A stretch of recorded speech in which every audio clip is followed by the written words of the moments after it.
Voltando então, pessoal, vamos dar continuidade, né, ao estudo do modelo quântico, do modelo atômico atual.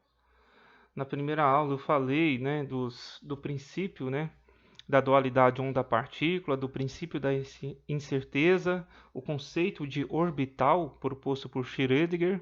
Mostrei os orbitais atômicos do subnível S, do subnível P, do subnível D e do subnível F. Então, se você não assistiu essa primeira aula, assista para você entender esses princípios e esse conceito de orbital, né, que é uma região de probabilidade de encontrar um elétron. Aqui, ó, nessas imagens aqui, ó, isso aqui dá para você ver, tá vendo? Ó, isso aqui seria o orbital do subnível S, ó, essa região esférica aqui. Esses pontinhos aqui, ó, seriam os pontos de onde o elétron poderia estar, né, segundo as equações demonstradas por Schrödinger, tá? Aqui dá para você ter um pouquinho da noção dessas equações, que utilizam uma matemática muito elaborada que não dá para a gente estudar aqui no ensino médio, tá? Então agora nós vamos ver o que são os números quânticos, né? Que na realidade são códigos matemáticos que no ensino médio eles descrevem a posição do elétron na eletrosfera. Então, para você precisar a posição do elétron, né, você utiliza esses códigos matemáticos, são chamados de números quânticos. Tudo bem? Vamos lá. Então, vamos iniciar aqui. Já vou até pôr a caneta no computador. Então vamos lá, números quânticos, tá? Então no ensino médio, os números quânticos eles estão associados ao endereço, né? Localização, tá vendo aqui que está entre aspas, tá? Do elétron na eletrosfera. Então aqui essas videoaulas aqui sobre o modelo atômico atual, pessoal, é importante que você tenha assistido lá a aula de estudo da eletrosfera, né? Estrutura atômica, onde eu falo de distribuição eletrônica, para você entender um pouco desses princípios aqui, tá? Então, o primeiro número quântico é o chamado número quântico principal. Ele é representado pela letra N, né? Ele está relacionado com a energia do elétron. Ele é responsável por localizar o nível de energia, que nós chamamos de camada, né? Podemos chamar de camada. E ele vai variar de 1 a 7. Aqui eu coloquei um quadro. Ó. Lembra lá das camadas K, L, M, N, O, P e Q? Nós vamos ter um número associado, né, a essas camadas e esse número vai ser chamado de número quântico principal. Vai variar de 1 a 7. Lembrando que a ordem de energia aqui é esse nível correspondente ao número atômico, o número quântico 1, principal igual a 1, é o de menor energia, e aqui é o de maior energia. O que quer dizer isso? Um elétron que está aqui na sexta camada, ou no nível 6, tem mais energia do que um elétron que está aqui na camada L, ou nível 2. Então tá aí, definição bem simples, né? Número quântico secundário ou azimutal, tá? Representado por um L minúsculo.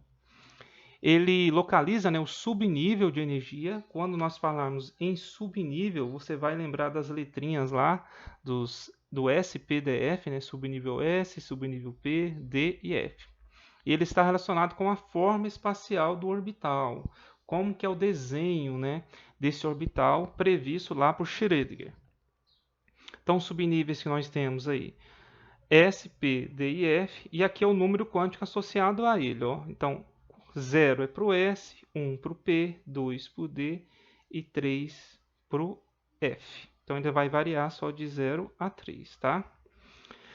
O conjunto dos números quânticos principal e o secundário, ele que identifica o subnível em que o elétron se localiza. Aí aqui eu coloquei um exemplo. Ó. Em um elétron que possui N igual a 4 e L igual a 3, ele está localizado no subnível 4F. Então, se o N for 4 e o L3, L3 é qual subnível? Né? O F. Então, é 4F3. O que é isso? Vamos relembrar lá da distribuição eletrônica? Deixa eu ver se eu coloquei aqui. Coloquei não. Eu tenho um diagrama de Linus Pauling. Já expliquei para vocês a construção dele.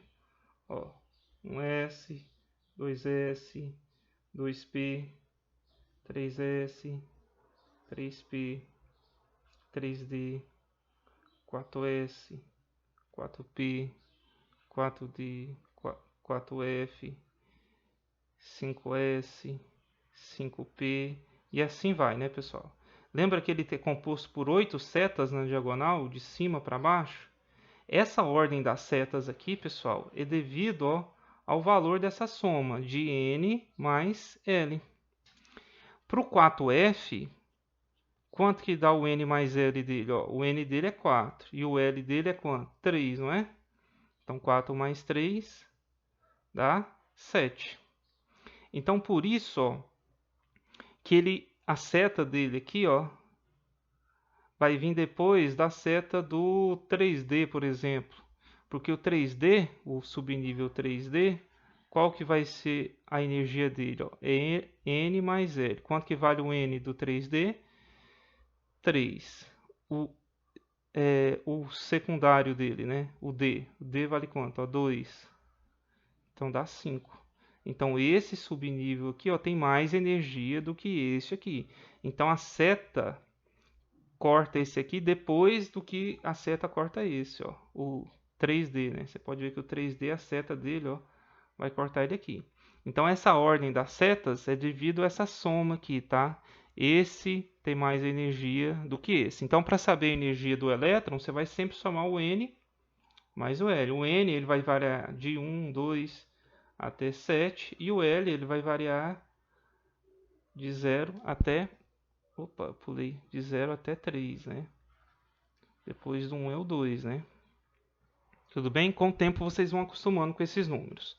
O terceiro número quântico é o magnético, né? Ele localiza o orbital ocupado pelo elétron e ele está relacionado com a orientação, tá? Do orbital no espaço.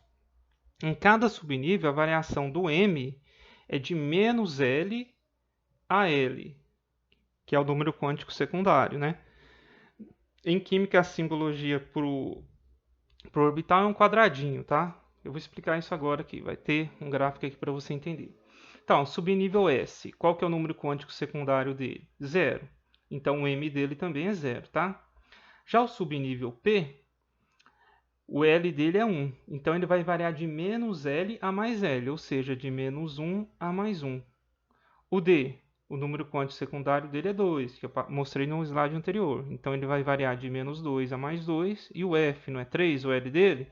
Então, ele vai variar de menos 3 a mais 3.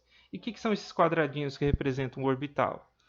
Para cada orbital, você vai ter no máximo 2 elétrons, tá? Então, cada quadradinho desse aqui, ele só pode receber no máximo 2 elétrons. Aí lembra que no subnível S ele pode ter no máximo 2 elétrons, o P6, o D10 e o F14. Daí você entende essa quantidade de quadradinhos aqui, Se no S ele só pode ter o orbital 0, então ele só tem um quadradinho. Porque ele só pode receber 2 elétrons. O P pode receber quantos? 6.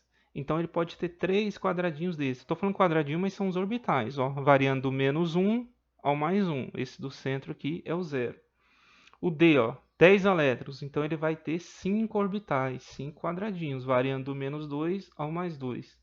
E o F, ele tem no máximo, aqui é 14, né? Eu pus F, mas é 14. 14 elétrons no máximo, então ele vai ter 7 orbitais, 7 quadradinhos aqui, variando do menos 3 ao mais 3. Aí lembra que no primeiro vídeo eu falei da representação que Schrödinger conseguiu fazer para cada orbital? Então esse quadradinho do S seria essa esfera, tá? Imagina uma bola de futebol. O do P, ele seria esses 3 desenhos aí, O do D, eu teria esses 5 desenhos, cada um desses quadradinhos corresponderia a um desses desenhos aí, E do F seria esses desenhos aí. Só que você colocar os elétrons aqui, pessoal, é praticamente impossível, né? Então, a maneira mais simples que o pessoal da mecânica quântica a simbologia mais simples é esses quadradinhos, né? Então, aqui em cada um desses quadradinhos eu posso ter no máximo 2 elétrons. De modo que se eu somar todos os elétrons que cabem aqui em cada quadradinho, eu vou ter esse total de elétrons aqui por subnível. Tudo bem? E o quarto número quântico principal é o chamado spin, tá? Esse quarto número quântico ele não aparece na resolução da equação de onda, das equações de onda que Schrödinger resolveu. Ele foi descoberto experimentalmente utilizando-se campos magnéticos. E os experimentos magnéticos eles evidenciaram que os elétrons eles giram em torno do seu próprio eixo. Então ele só tem dois sentidos para girar, né? E esse giro do elétron em torno do seu próprio eixo é que vai gerar o campo magnético, né? Daí surgem os fenômenos, né? Dá para você entender bastante fenômenos magnéticos. Aí foi atribuído, né, o valor de menos meio para um tipo de rotação e o valor de mais meio para outro tipo de rotação. Isso aqui é convenção, tá, pessoal? Poderia ser utilizado outros valores, tá? Mais meio seria para o elétron que tivesse com esse sentido de rotação aqui, ó, sentido anti-horário, né? Que estaria gerando esses campos magnéticos aqui, ó. Sempre o campo magnético ele sai do polo norte e vai para o polo sul, né? E o menos meio ele sairia nesse sentido aqui, né? No sentido horário. Aí o polo norte inverteu. Aqui ele estava no plano inferior, aqui ele foi para o plano superior. Então, a linha do campo magnético surgiu assim. Então, só posso ter dois tipos de rotação do elétron, né? Um sentido horário e um sentido anti-horário. De modo que quando esses elétrons estão no mesmo orbital, eles têm que ter esse sentido de rotação opostos, né? Com o tempo, pessoal, quando a gente vê esses números quânticos aqui, essas definições a primeira vez, parece ser muito complicado, mas não é. Você vai ver como que isso é cobrado do ensino médio no próximo vídeo. No próximo vídeo eu ainda vou falar de dois princípios e fazer alguns exemplos com vocês, tá? Até logo, até mais, um abraço.